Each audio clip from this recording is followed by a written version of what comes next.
Picture a Viking, what comes to mind?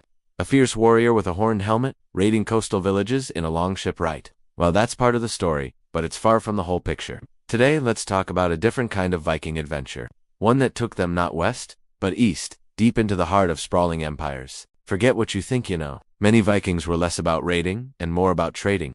These Norsemen, known as the Varangians, packed their ships not just with axes, but with goods like amber, fur, and walrus ivory. They sailed down the massive rivers of Eastern Europe, creating a bustling trade route that stretched all the way from the Baltic Sea to the Black Sea. This incredible journey was known as the route from the Varangians to the Greeks. It was a perilous 1,000-mile trek through dense forests and past hostile tribes. But the rewards were immense. At the end of the line was the greatest city in the world at the time, Constantinople, the capital of the Byzantine Empire. The Vikings called it Miklagard, the Great City. Imagine their astonishment, arriving from their northern homesteads to see the magnificent domes and towering walls of Constantinople.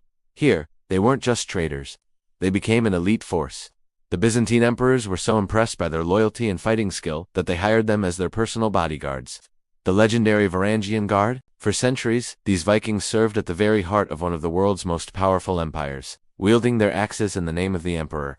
But their influence didn't stop there. Further east, they established settlements and dynasties. A Viking chieftain named Rurik is even said to have founded the state that would eventually become Russia. These Eastern Vikings shaped kingdoms, protected emperors, and connected worlds. They were explorers, merchants, and founders of dynasties. So the next time you think of a Viking, remember the ones who traded their longships for riverboats and sailed east, into a completely different chapter of history. Thanks for watching. If you enjoyed this journey into the past, make sure to hit that like button and subscribe for more hidden histories. See you next time.